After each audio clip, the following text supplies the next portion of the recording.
지금 우리가 읽었던 이 이상은 스가랴서 1장 8절에서 본 이상에 나타난 계시들의 결론을 말하고 있는 내용들입니다. 그 계시들은 하나님의 다른 계시들처럼 그리스도로 시작하여 그리스도로 끝나는 계시입니다. 이 결론적 이상에서 우리는 다음 두 가지를 살펴볼 필요가 있습니다. 먼저는 여기서 말하는 상징적 행동이 무엇이고, 또 다음으로 하나님께서 이 상징적 행동에 대해서 하나님께서 설명하신 의미가 무엇인지를 살펴보는 일입니다. 이 본문 말씀 보니까 유대인 대표들이 성전 재건을 돕기 위해서 바벨론에서 예루살렘으로 금과 은을 가지고 왔다고 말합니다. 이 대표들은 4명이었는데 그들을 파송한 자들을 대표하는 인물들이었습니다.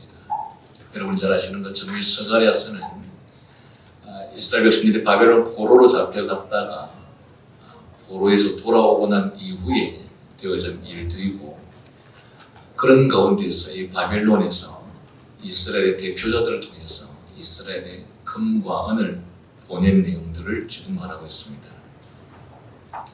그리고 이들의 대표적 성격이 그 이름들 속에 잘 나타나고 있습니다.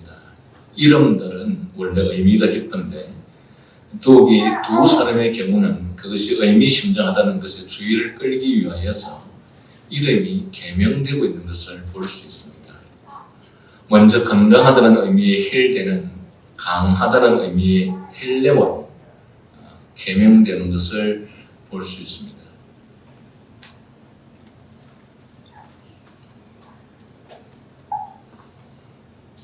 14절에 보면 헬렘이라고 이름이 바뀌는 모습을 볼 수가 있습니다. 그리고 도비야는 하나님의 선하심을 의미하고, 여다야는 하나님이 아신다라는 뜻을 의미하는 것이고, 그리고 요시야는 하나님이 세우신다 혹은 하나님이 후원하신다를 가리키는데, 이와 관련 있는 은혜를 의미하는 헨으로 14절이 되면 개명되는 것을 볼 수 있습니다. 그의 아버지 스반의 이름은 하나님이 보호하신다라는 것을 의미합니다. 자, 이 내용들을 보면 하나님의 선하심, 그리고 하나님은 강하시다, 그리고 하나님은 아신다, 하나님이 세우신다, 하나님이 후원하신다, 하나님이 보호하신다, 이런 내용들은 볼 때 이 모든 것들은 하나님께서 하나님의 성전을 향해서 성전에 대해서 하고 있는 말씀이라는 것을 우리는 알 수 있습니다. 그리고 이 본문 속에서 이 금은을 가지고 금속으로서 면류관을 만들라고 말하고 있습니다. 그 면류관은 2개를 만들라고 하는데, 하나는 여호수아의 머리에 씌우기 위해서 11절에서 말하고 있고, 하나는 14절에서 성전에 걸어놓게 하기 위해서 면류관을 이 금은을 가지고 만들라고 말하고 있습니다.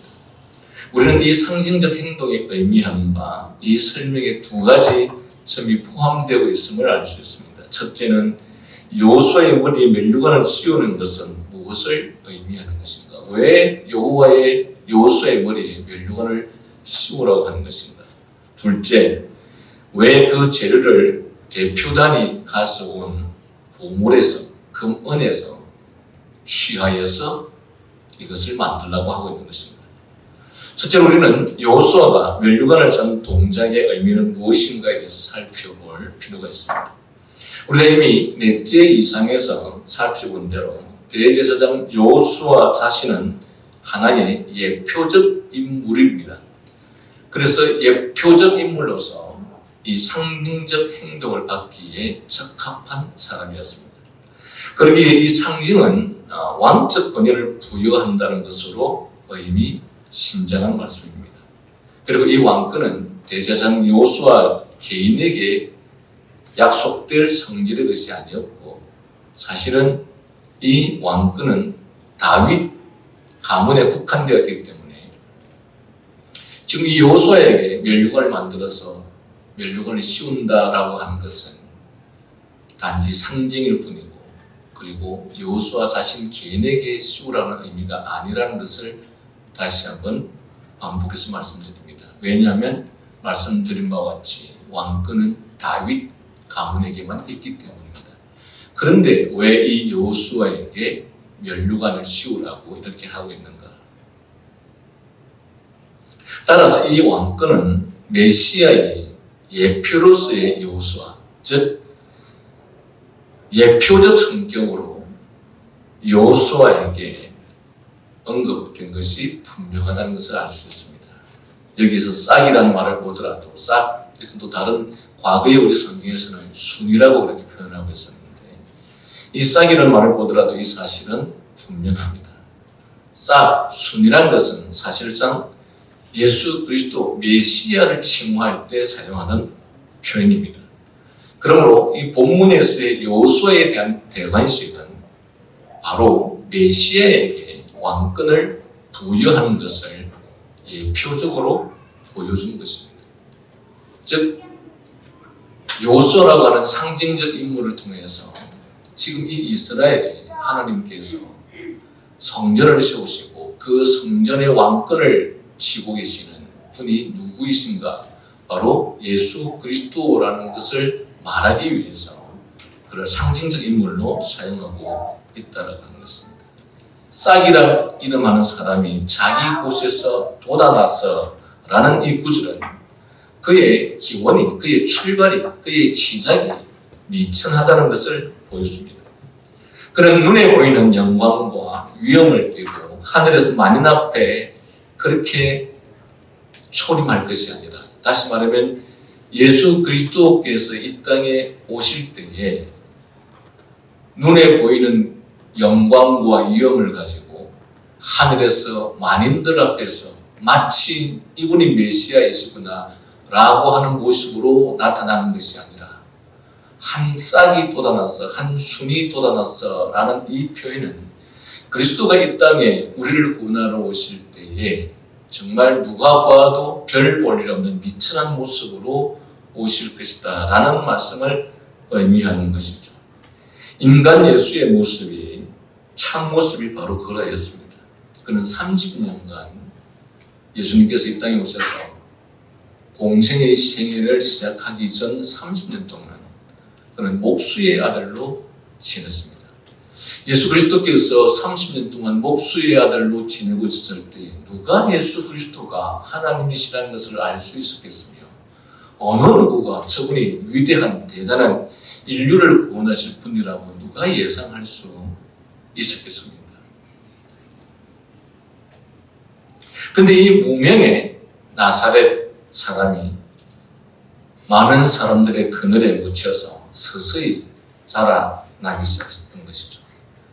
그런데 바로 그러한 모습이 메시아의 참 모습이라는 것을 밝히고 있습니다. 다시 말하면 메시아는 이 땅에 오실 때 그런 방식으로 이 세상에 오신다는 의미입니다. 이것은 다르게 표현하면 하나님께서 이 세상에 역사하실 때 그 역사의 방식은 이렇듯 사람들이 전혀 의식하지 못하는, 정말 저곳에 하나님께서 역사하시는 것일까? 정말 저 사람을 통해서 하나님께서 역사하실 것인가? 라는 것을 인식하지 못할 만큼 하나님께서는 정말 별 볼 일 없는 사람들을 통해서 일하신다라고 하는 것입니다. 말씀드린 바와 같이 예수 그리스도가 이 땅에 오셨을 때에 하늘의 천군 천사를 이끌고 대단한 모습으로 오셨다면 세상에 어느 누구가 예수 그리스도를 환영하지 않았겠습니까? 그러나 예수 그리스도는 말구유에서 태어났고 그의 가문도 그의 부모도 돈도 없는 교육적 환경도 좋지 않는, 오늘 우리의 관점에서 볼 때 가장 불쌍한 사람의 모습으로 이 땅에서 태어난 것이죠. 그리고 그런 사람이 30년 동안 청년의 세월들을 30년 동안 보내는 가운데 그는 그의 가문의 그러한 모습에서 전혀 어떤 특별한 특징이 나타나지 않는 사람의 모습으로 살았던 것이죠. 그래서 예수님께서는 태어나실 때뿐만 아니라 30년의 생애를 살 동안까지도 사람들은 그가 메시아가 되실 것이라는 것에 대해서 상상조차도 하지 않았을 것입니다. 이처럼 그런 사람들에게 멸시와 거절을 당하신 마른 땅에서 나온 뿌리와 같았습니다. 마른 땅에서 나오는 뿌리가 농사를 짓는 사람에게 이것이 과연 열매를 맺을 수 있을 것인가? 이것에 대해서 어떤 기대하는 마음을 가질 수 있을 것인가? 전혀 그렇지 않다라고 하는 것이죠. 예수 그리스도는 마른 땅에서 나온 뿌리와 같아서 아무 사람들에게도 흠모할 만한 사람이 아니었다라고 하는 것이죠. 그런데 하나님께서 일하시는 방식이 바로 이렇다라고 하는 것을 우리에게 암시해 주고 있습니다. 하나님의 역사, 하나님의 사역은 바로 이런 방식으로 해가신다는 것을 예수 그리스도가 이 땅에 오시는 모습을 통해서 우리에게 잘 가르쳐주고 있습니다. 하나님의 역사와 사역의 방식은 우리의 사고방식이나 가치관과 관점과는 전혀 다릅니다. 그것은 사람은 모든 것을 외모로 취하고, 사람은 모든 것을 외모로 판단하고, 사람은 모든 것을 외모로 평가하는데, 모든 것은 눈에 보이는 것으로 계획하고 생각하는 것이 우리 사람들이 가지고 있는 삶의 방식이죠. 여러분, 만약 근친상간이나 강간으로 말미암아서 어떤 사람이 임신을 했습니다. 그럼 그 아이를 치우는 것이 더 옳은 것입니까? 그 아이를 살리는 것이 더 옳은 것입니까? 근친상간이라고 하는 것은 안 좋은 표현으로 한다면 정말 더럽게 임신한 모습이죠. 극히 비정상적인 모습으로 임신을 하게 된 것이죠. 강간 역시 마찬가지입니다. 특별히 강도 같은 존재를 통해서 임신을 하게 되었다면 파렴치한 자를 통해서 임신을 한 것이죠. 이렇게 되었을 때에 그 아이를 어떻게 하는 것이 지혜로운 것이고 어떻게 하는 것이 더 의로운 일인 것 같습니까? 어떻게 하는 것이 더 옳은 것 같습니까? 더 어떻게 하는 것이 더 지혜롭고 선한 것처럼 보입니까? 살리는 것이 선입니까? 아니면 지우는 것이 선입니까? 아니면 살리는 것이 악입니까? 아니면 지우는 것이 악입니까? 성경은 그 아이를 치우는 것이, 낙태하는 것이 옳은 것이 아니라 도리어 그것이 잉태되는 것보다 더 악하고 심각한 것으로 가르칩니다. 왜냐하면 먼저는 이 세상에 일어나는 모든 일, 심지어 공중의 새 한 마리도 하나님의 허락 없이는 떨어지지 아니한다고 말씀하십니다. 하물며 생명이 잉태되는 것이, 그것이 어떠한 방식으로 잉태되든지 간에 그 생명이 잉태되는 것이 사람의 의도와 행동으로 이루어지는 것이라고 할 수 없을 것입니다. 두 번째, 하나님께서 이러한 방식으로 사람이 잉태되는 것을 과연 원하시는 것일까? 여러분, 마태복음에 보면 예수님의 족보가 등장합니다. 족보는 원래 여러분이 아시는 것처럼 남자의 이름만 등장하는 것이 족보입니다. 그런데 마태복음에 예수 그리스도의 족보에 대해서 쭉 열거하면서 거기에 네 사람의 여인이 등장합니다. 이 네 여인은 하나같이 우리가 보기에는 비정상적인 여인들입니다. 유다는 다말에게서 베레스와 세라를 낳고, 이 유다와 다말은 시아버지와 며느리의 관계입니다. 그런데 이 시아버지에게서 다말이 자식을 낳습니다. 얼마나 비정상적인 관계입니까? 여러분, 이런 상황이 생겼을 때 이 다말이라고 하는 며느리가 시아버지에 의해서 강제로 임신이 되었든 어떻게 되었든지 간에 알 수 없지만 그의 뱃속에 이 아이가 자라고 있었을 때 그가 어떤 마음으로 살았을 것 같습니까?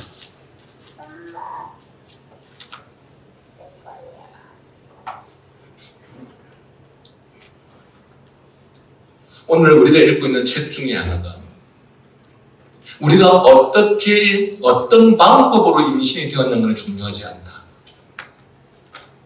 중요한 것은 하나님께서 잉태하게 하신 것이 중요한 것이다. 그런데 오늘 우리 시대 사람들은 어떤 방법으로 잉태되었는가가 더 중요하다. 잉태된 것이 중요한 것이 아니라. 그래서 좋은 방법, 그리고 좋은 사람에 의해서 잉태된 것은 우리가 충분히 나아도 되지만 좋지 않는 그리고 비정상적인 방법으로 잉태된 것에 대해서는 우리가 그 아이를 도무지 살려서는 안 된다라고 생각하고 있습니다. 다시 말하면 잉태된 방법이 중요한 것이지 잉태되었느냐 되지 않느냐 중요하지 않다는 것이죠. 그런데 여기 마태복음 족보에 나오는 이 네 여인은 하나같이 비정상적 방법으로 잉태한 사람들입니다. 다만 시아버지에 의해서 근친 성간에 의해서 아이를 잉태했다면 살모는 라합에게서 보아스를 낳았습니다. 보아스는 여러분 잘 아는 것처럼 다윗의 조상입니다. 근데 이 라합은 누굽니까? 기생입니다. 오늘 우리로 말하면 장녀입니다. 근데 장녀로부터 이 장녀의 후손이 바로 보아스고, 보아스의 자손이 이새고, 이새의 자손이 바로 다윗입니다. 보아스는 그리고 보아스는 룻에게서, 룻은 여러분 잘 아시는 것처럼 이방 여인이죠. 예수님 당시에도 이스라엘 백성들은 사마리아를 거치지 않았습니다. 사마리아는 북이스라엘, 아시리아에 의해서 그들의 피가 이방 사람들에 의해서 섞여져 버린 이스라엘의 열 지파가 되었기 때문에 그래서 사마리아 사람들을 개취급했던 것이죠. 그렇다면 하물며 이 룻이라고 하는 사람은 이방 여인인데 그 이방 여인을 통해서 아이가 임신을 했습니다. 유대인들이 이 아이를 어떻게 치료해야 할 것 같습니까?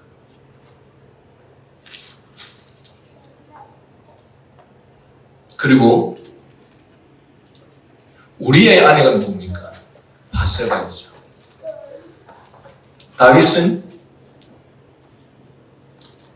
우리아를 강제로 살인하고 그리고 그 남편을 죽이고서 그 아내를 빼앗았습니다.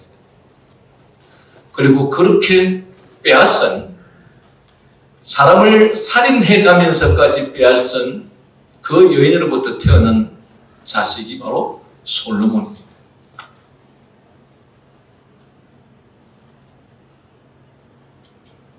여기에 등장한 이 네 여인들을 통해서 그 이후에 예수 그리스도의 마지막 족보에서 예수 그리스도가 탄생합니다. 근데 여러분, 이들이 근친상간이나 강간이나 비정상적인 방법으로 임신을 했기 때문에 이들을 낙태해버렸다면, 이들을 뱃속에서 죽여버렸다면 거기는 예수 그리스도가 탄생하지 않았고 거기는 다윗이 탄생하지 않았고 거기는 솔로몬이 탄생하지 않았습니다. 이 여인들이 없었다면, 이 여인들에 의해서 잉태된 자식이 없었다면 인류의 구원은 없었습니다. 신비롭지 않습니까?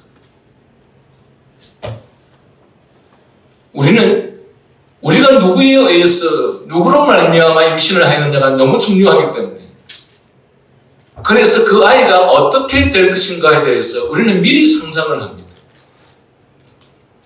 어쩌면 우리가 이런 태도로 살아간다면 이 땅에 아마 모짜르트 같은 사람도 태어나지 않았을 것이고 수베르트 같은 사람도 태어나지 않았을 수도 있을 것입니다.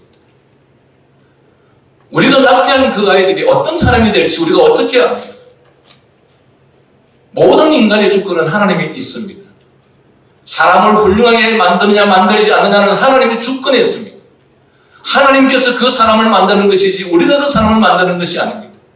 누구에 의해서 잉태되었냐에 따라서 그 사람이 훌륭하게 된다거나 누구에 의해서 임신되었다는 것을 통해서 그 사람이 별 볼일 없는 사람이 되는 것이 아니라 그 사람이 위대한 사람이 되게 하는 것은 하나님이 하시는 일들이라는 것입니다. 하나님께서는 왜 이런 과정을 통해서 하나님의 나라를 이루시며 구원의 역사, 구속의 역사를 이루시는 것인가? 왜 이런 방법을 통해서 하나님께서는 이런 위대한 하나님의 일들을 이루시는가? 그것은 인간의 어떤 부분도 사랑할 것이 없고 인간의 어떠한 노력이나 능력으로도 어떤 위대한 일을 이룰 수 있는 것이 아니라 모든 위대한 일들은 오직 주님만이, 하나님만이 하실 수 있다라고 하는 것을 보여주시기 위해서였습니다. 만약 오늘 우리의 논리에 의한다면 이 여인들을 통해서 태어난 사람들은 위대한 나라를 이루는 것이나 하나님의 구속 사역을 이루는 일에 있어서 전혀 사용되어서는 안 되는 사람들이고, 이런 사람들을 통해서는 이렇게 거룩하고 위대한 일은 일어날 수 없어야 하는 것이 마땅할 것입니다. 그러나 세상을 이루어가는 일은, 위대한 역사를 이루어가는 것은 인간이 하는 것이 아니고, 인간의 능력에 의해서 되어지는 것이 아니고, 인간의 노력에 의해서 되어지는 것이 아니라 하나님의 주권과 하나님의 계획 속에서 이루어진다라는 이 분명한 사실을 우리로 인식케 하시기 위해서 하나님께서는 이런 방식으로 하나님의 역사를 이루어 가신다라는 사실입니다. 위대한 일, 위대한 역사, 위대한 인물, 그 어떤 것도 인간이 할 수 있는 것이 아닙니다. 그 모든 것은 하나님의 주권과 뜻이 그렇게 하는 것입니다. 그러면 우리는 어떤 환경, 어떤 조건이 사람을, 세상을 그렇게 만든다고 또는 만들 수 있다고 착각해서는 안 됩니다. 아이를 처음 낳고 기르는 부모들이 하나님의 주권과 뜻과 은혜에 의지하지 않고 자신들의 지식으로, 자신들의 판단으로 아이를 어떻게 해보겠다고, 또는 이 아이가 성공하게 해보겠다고, 그래서 그들이 하는 교육들이 어떤 교육들입니까? 좋은 교육, 좋은 학교, 좋은 교육 프로그램, 좋은 선생을 만나서 교육시켜 보겠다고 합니다. 그러나 오늘 이 성경 원리에 의한다면 사람이 자기 자식을, 부모가 자기 자식을 훌륭한 사람으로 만들 수 없습니다.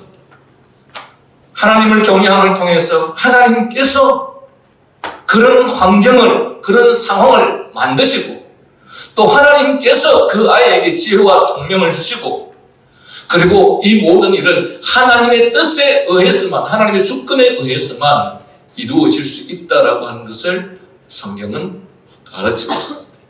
모든 것은 하나님이 하십니다. 하나님을 경외하면, 아니 하나님께서 우리로 하여금 하나님을 경외하게 하시면, 그리하여 하나님의 명령과 뜻에 순종하게 된다면 하나님께서 우리가 갖는 것이 아니라 하나님께서 지혜도 총명도 주시고, 또 하나님께서 이 지혜와 총명과 더불어서 그런 환경 속에서 자라갈 수 있도록 그 환경을 열어주시고, 그리고 그 하나님께서 좋은 선생들을 만나서 그로 하여금 위대하고 훌륭한 사람이 되어가게 하시는 것입니다. 그런데 우리는 그러한 것들을 자신의 생각이나 지식으로 하겠다고 합니다. 그래서 하나님을 경외하고 예배하며 그 명령을 따르는 것보다 오히려 세상의 가르침과 세상의 방법을 더 따르는 방식으로 하면서 우리가 위대한 사람을 만들어 보겠다고 하고 있는 것입니다. 그러나 결론을 말하자면 사람은 하나님께서 만들어 가시기 때문에 하나님의 허락 없이 그 어느 누구도, 그 누구의 노력도, 그 누구의 열심도 사람을 그렇게 만들어 갈 수 없다는 것입니다. 하나님은 우리가 전혀 예상치 않은 방법으로, 우리가 전혀 인정할 수 없는 방법으로 역사하실 때가 많습니다. 왜냐하면 그래야만이 인간이 스스로 교만하지 않고 그것들을 자신들이 이룬 것으로 착각하게 하지 않게 되기 때문입니다. 그래서 성경에 등장하는 사람들을 왜 성경에 기록해 놓으셨을까? 저들의 삶과 저들의 출신과 저들의 삶에게 주어진 환경과 일대기를 왜 굳이 성경에서 기록해 놓고 있는 것인가? 우리들에게 무엇을 가르쳐 주기 위해서? 결론부터 말한다면 하나님께서 한 사람을 선택하셔서 하나님이 그들을 어떻게 만들어 가시는지, 하나님께서 그들 가운데 어떻게 역사하셔서 그들이 하나님의 역사에 위대한 인물로 서게 되는지, 그것을 보여주시기 위해서 성경은 성경의 인물들을 우리들에게 보여주시는 것입니다. 여러분, 믿음의 조상이었던 아브라함은 가장 믿음과 거리가 먼 곳에 살았던 사람이었습니다. 아브라함이 누굽니까? 믿음의 조상이지 않습니까? 믿음의 선진이지 않습니까? 그런데 이 아브라함은 그가 믿음을 가질 수 있는 가장 열악한 환경 속에 살았던 사람이었다라는 사실입니다.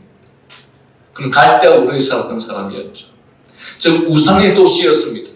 우상 숭배가 극심한 환경과 그런 문화의 지배하에서 그는 우상을 섬기며 살았던 사람이었습니다. 그런데 하나님께서 바로 그런 환경 속에 살았던 아브라함을 전격적으로 불러내셔서 그것과 가장 반대되는 믿음의 사람으로 만드셨습니다. 아브라함이 믿음을 가질 수 있는 환경을 그가 찾아가서 그렇게 된 것입니까? 아니면 그의 부모가 아브라함에게 이런 참으로 위대한 믿음이 있는 사람이 되게 만들기 위해서 그런 환경으로 이 아이를, 이 아브라함을 인도해 가신 것입니까? 아니죠. 우리는 성경을 통해서 잘 아시는 것처럼 다윗은 하나님의 명령을 듣고 왕의 기름을 붓기 위해 찾아온 사무엘에게 그의 아버지 이새는 이 가정에, 이 자녀들 중에 왕으로서 기름 부을 자가 있다라고 하셨을 때 아버지 이새는 그 많은 자식들 중에서 다윗은 데려오지 않았습니다. 이새의 눈에 보기에 사람은 외모로 판단하거니와 라고 성경은 말하고 있는데 이새가 판단하기에 다윗은 왕으로서 부음을 받을 자가 아니었던 것입니다. 그의 아버지의 생각 중에는 전혀 기대조차 하지 않았던 사람이 바로 다윗이었습니다.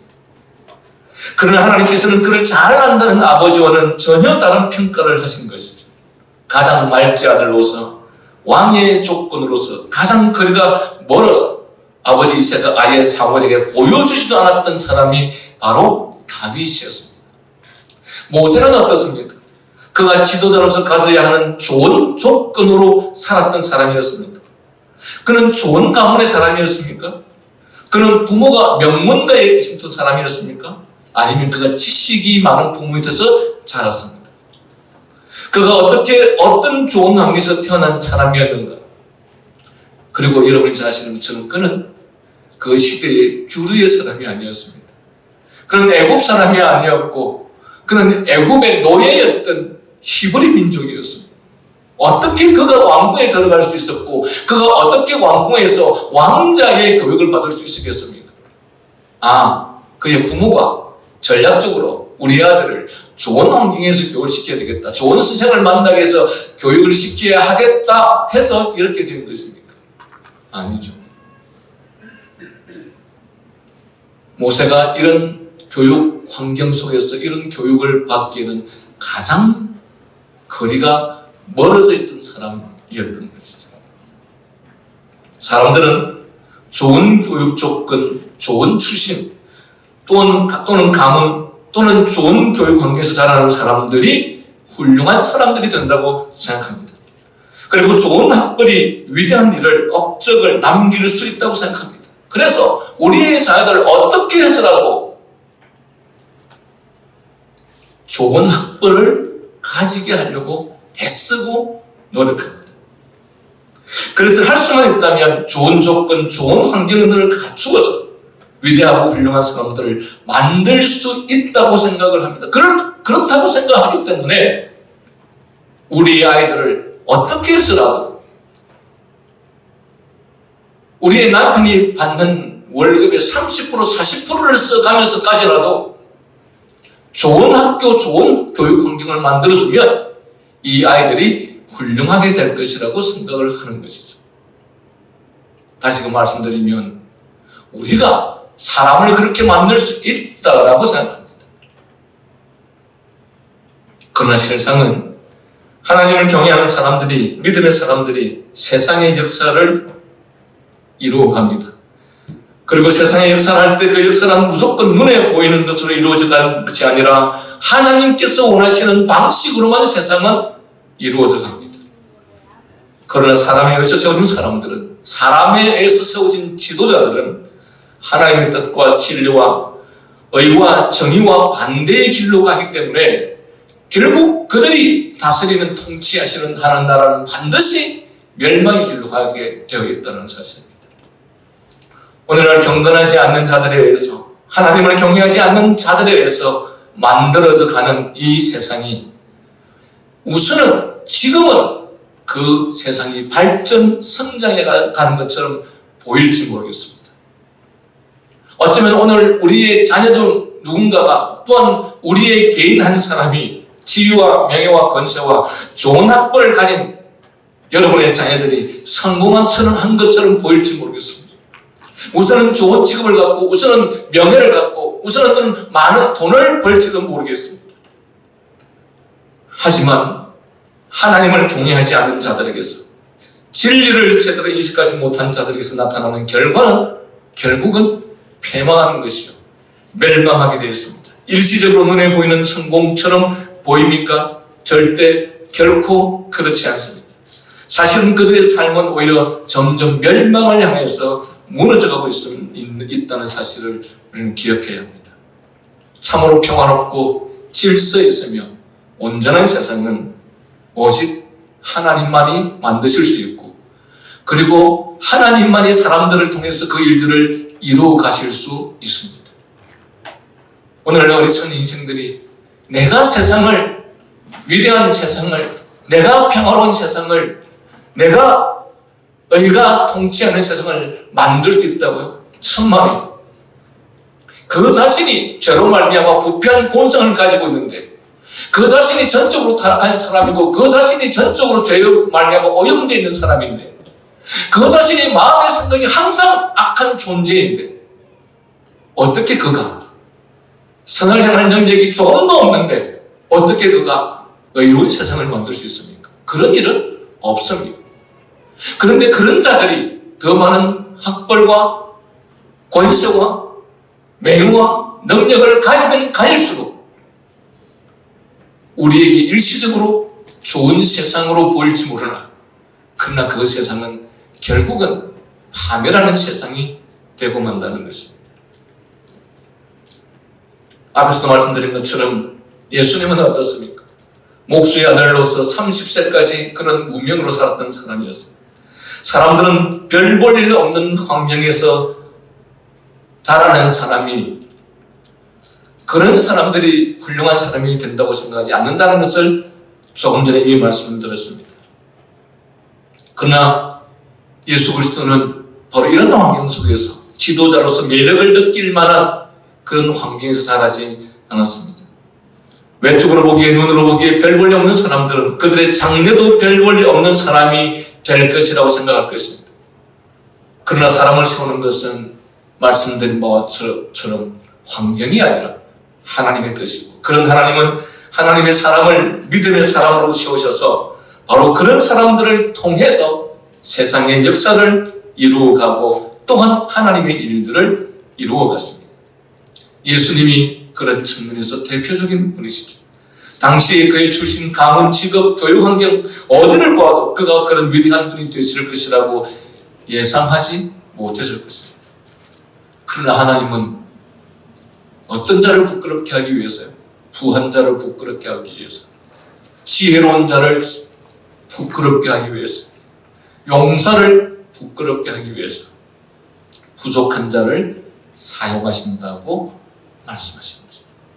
왜냐하면 그래야만 거기에 인간의 위대함을 자랑할 수 없고, 이 모든 것을 인간이 스스로 했다고 교만하지 못할 것이기 때문에 하나님은 이 역사를 이루어감에 있어서 교만한 인간이 하나님 앞에서 자기를 과시하고 드러내며 교만하지 않도록 하기 위해서, 이처럼 이 역사를 이루어가는 일에 있어서 우리가 전혀 예상치 못하는 방법으로 그 역사를 이루어가신 것입니다. 여러분, 교회도 마찬가지입니다.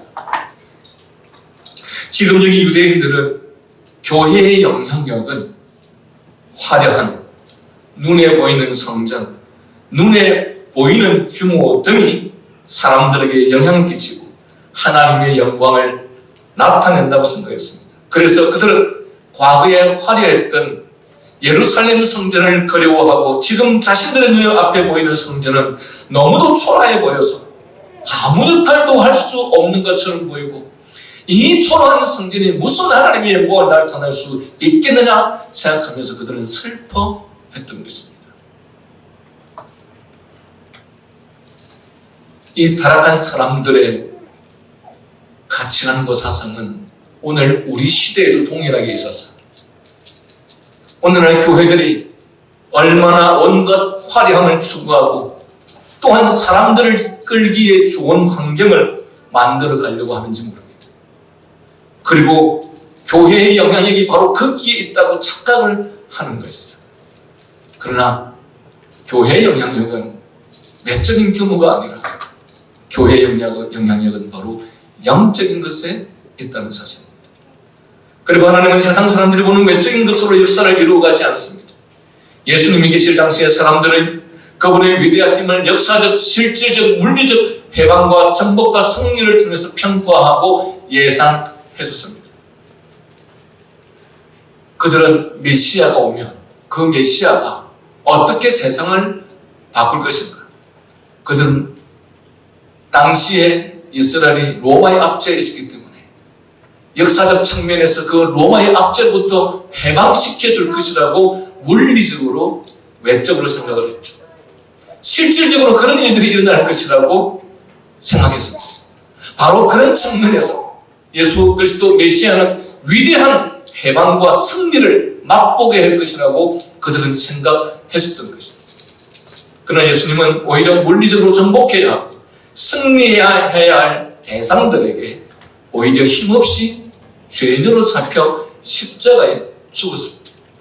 사람들은 그런 경우 실패하는 것이고 패배하는 것이고 이런 상황에서 무슨 영향력을 나타낼 수 있을 것인가 생각했을지 모릅니다. 그래서 그를 따르던 모든 제자들이 다 떠나지 않았습니다. 다 도망하지 않았습니다. 오늘날 이 시대의 교인들도 대형 교회들만 모입니다. 작은 교회에 있는 사람들 다 도망갑니다. 어디로? 큰 교회로 도망을 갑니다. 왜? 그곳에 마치 구원이 있을 것처럼. 그래서 교회도 신자도 외적인 화려함을 갖추지 못한 교회들은 아무런 영향력을 행사하지 못할 것이라고 여깁니다. 사람들은 눈에 보이는 그 무엇이 세상을 변화시키며 사람에게 영향을 미칠 것이라고 생각하는 것이죠. 지금 이 본문 속에 등장하는 이스라엘 사람들이 바로 지금 이런 생각을 하고 있다고 하는 것이죠. 그래서 하나님께서는 스가랴를 통해서 그에게 이상을 보여주셔서 진정한 하나님의 나라, 진정한 영적 하나님의 나라는 영적인 하나님의 나라의 영적인 교회이지 눈에 보이는 것이 아니라는 것을 그들에게 깨우쳐주기 위해서 이처럼 스가랴에게 이상을 보여주신 것입니다. 여러분, 이스라엘이 예루살렘 성전 같은 그런 화려한 성전을 갖추고 있을 때 그들은 그 예루살렘 성전 때문에 그들의 신앙이 좋아졌습니다. 그들이 하나님을 더욱더 경외하였던가요? 그들이 이전보다 하나님과 더욱더 가까워졌던가요? 그들은 화려한 예루살렘 성전이 자신들을 그렇게 만들 것이라고 생각했는지 모르겠지만 그러나 화려한 예루살렘 성전은 그들에게 신앙적 측면에서 아무것도 주지 못했습니다. 그러나 그럼에도 불구하고 그들은 그런 잘못된 사고방식과 사상에 사로잡혀서 포로 이후에 돌아와서 지금 짓고 있는 이 초라한 성전이 도대체 우리들에게 무슨 영향을 줄 수 있을 것인가 라고 지금 절망하고 난망하고 있다는 사실입니다.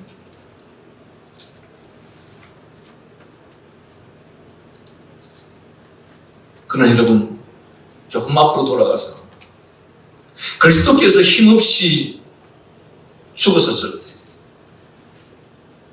그리스도께서 물리적이고 실질적인 힘과 능력으로 로마를 정복하고 로마에게 승리하지 못하고 오히려 로마 군병에 의해서 힘없이 죽으셨을 때 예수님께서는 패배한 것입니까? 실패한 것입니까? 아닙니다. 그분은 실패한 것이 아니고 오히려 승리하셨습니다. 그분은 죽은 것이 아니라 오히려 살았습니다. 그는 해방시키지 못한 것이 아니라 단순히 물리적인 땅덩어리에서 해방시킨 것이 아니라 이 이스라엘 백성들을 우주로부터, 모든 죄의 권세로부터, 영원한 형벌과 저주로부터, 지옥의 형벌로부터 주님께서 해방시켜 주셨습니다. 주님은 그들의 눈에 보기에 패배했던 것처럼 보였지만 그 주님의 패배처럼 보였던 그 죽음은 오히려 죽음이 아니라 다시금 부활하셨고, 그분의 부활하심은 온 세계 역사를 바꾸어 놓았습니다. 단지 로마의 압제로부터 해방된 것과 비교할 수 없는, 어쩌면 100배, 1000배, 10,000배 그 이상의 엄청난 승리를 우리에게 가져다 주신 것이죠. 이처럼 그의 교회도 적은 양떼들로 시작하였습니다. 그리고 현재도 사람 중에 진정한 교회는 참으로 하나님을 경외하는 사람들은 소수입니다. 예수님 시대나 구약 시대나 그 어느 시대에도 참으로 하나님을 경외하는 사람들은 언제나 늘 소수였습니다. 그리고 우리 각자의 신념 속에 살아계신 그분의 모습 또한 그렇습니다. 이처럼 그리스도는 우리 속에 영광의 소망으로 자리를 잡되 처음에는 잎이요, 다음에는 줄기요, 그 다음에는 그 줄기에 묻어있는 이삭처럼 서서히 자리를 잡습니다.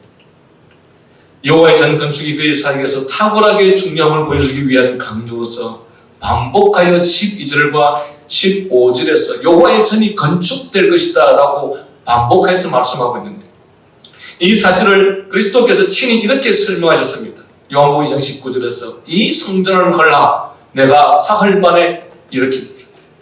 여기서 말하는 성전 건축도 마찬가지로 오로지 그 교회, 곧 그리스도의 몸이요, 건축자들이 버린 모퉁이들로서 사도들과 선지자들 터 위에 세워진 영적 성전인 교회 안에서만 충만한, 충족한 그런 의의를 갖는 것입니다. 그리고 여기서 영광도 얻고라는 구절은 그의 기원이, 그의 출발이 비천함에도 불구하고 그가 왕의 영광을 얻게 될 것을 가르칩니다. 또 그는 멸류관을 있었을 것입니다. 이 사실이 바로 그 위에 앉아서라는 표현과 다스린다라는 표현인데, 즉 그의 왕국의 시초가 이렇게 미천할지라도 왕으로 다스린다는 말을 통해서 더 완전하게 표현된 것입니다. 그의 인격은 다음에 나오는 제사장이 자기 위에 있으리라는 구절에서 더 완전하게 제시되는데, 이 구절은 시편 110편 4절 말씀과 같이 메시아의 왕직과 제사장을 가리키는 말씀으로서 이 두 사이에 평화의 의논이 있으리라는 이 13절의 말씀과 더불어서 구속 사역에 있어서 예수 그리스도의 왕직과 제사장의 직의 연합을 가리키는 말씀으로 설명되는 것입니다. 이렇게 하심으로써 예수 그리스도는 인간과 하나님을 화목시키시고 땅에 평화를 산출하시고 인간을 유익하게 하셔서 하나님께서 우리에게 예비하신 놀라운 은총과 평화를 우리에게 주신다라고 하는 그 말씀을 이 요소에게 멸류관을 씌우는 이 상징적 사건을 통해서 예수 그리스도가 이 땅에 태어나서 온 세상을 다스리고 지배하는데, 그 온 세상을 다스리고 지배하는 것은 눈에 보이는 물리적인 것이 아니라 영적인 것으로서 온 우주와 세상 속에 인간을 끊임없이 부패하고 타락해서 멸망길로 가게 하는 사탄의 모든 권세를 무너뜨리고 진정한 왕으로서 이 세상을 다스릴 것이라는 사실을 우리들에게 말씀하기 위해서 지금 서가에는 이 말씀을 우리들이 하고 있습니다. 그러므로 사랑하는 여러분, 하나님의 일들은 우리의 생각과 다릅니다. 하나님의 일의 방식은 우리의 방식과 다릅니다. 왜 그렇게 하시는가? 우리의 방식대로 한다면 우리는 결코 하나님과 가까워질 수도 없고 하나님을 경외할 수도 없을 것입니다. 왜? 우리가 했기 때문에, 우리의 능력으로 했기 때문에, 우리의 열심과 노력으로 했기 때문에 그런 것입니다. 그래서 하나님께서는 이처럼 부족하고 나약하고 보잘것없어 보이는 사람들을 통해서 일하신다는 사실입니다. 왜냐하면 그것을 통해서 하나님의 영광을 나타내시기를 기뻐하시고, 이 세상의 모든 조건은 오직 하나님께 있다는 사실을 우리에게 깨우치기 위해서 그렇다는 것입니다. 연세가 많은 분들은 이제 연세가 많기 때문에 세상 살 날도 얼마 남지 않고, 그래서 어떤 꿈을 꾸거나 어떤 것에 대한 이상을 갖거나 하는 것을 잘 하지 않습니다. 그러나 젊은 세대들이나 또한 아이를 양육하는 사람들은 마치 자신들이 무엇인가를 계획하고 꿈꾸고 무엇인가를 위해서 노력하고 했으면 그 무엇이 이루어질 것이라고 생각합니다. 심지어 신자라고 하면서도 그렇다는 것이죠. 우리는 모든 주권이 하나님에게 있다라고 하는 그 표현들을 너무도 쉽게 하면서도 정작 하나님의 주권이, 모든 주권이 하나님께 있다라고 하는 사실들을 늘 잊어버리는 것 같습니다. 그래서 우리가 무엇을 할 수 있다고 생각을 하는 것이죠. 우리 자신이, 우리의 자녀가 하나님의 나라를 위해서 정말 어떤 위대한 또는 어떤 훌륭한 삶을 살아갈 수 있는 사람이 될 것이라고 기대합니까? 그렇다면 아마 그는 하나님께서 그의 마음 가운데 하나님을 전심으로 경외하는 마음을 주셔야 될 것입니다. 또한 그 아이에게 그런 마음을 갖게 할 것입니다. 그리고 그 아이는, 또 그 사람은 자신이 하는 어떤 일들을 자신의 힘과 능력으로 하지 아니하고 오직 하나님을 경외함으로써 하나님의 말씀에 전적인 순종의 삶을 통해서 그 일을 이루어갈 것이라고 생각할 것입니다. 그러나 하나님을 경외하는 삶을, 하나님의 명령과 뜻을 순종하는 삶을 가볍게 여기면서 자신이 그 무엇을 이룰 수 있다라고 생각한다면 그런 하나님의 조건을 믿지 않는 사람, 그리고 이 성경 속에 등장하는 수많은 믿음의 사람들의 삶을 하나님께서 어떻게 인도하시는지에 대해서 전혀 관심이 없는 사람일 것입니다. 오늘 우리는 그런 신자는 되어서는 안 될 것입니다. 기도하겠습니다.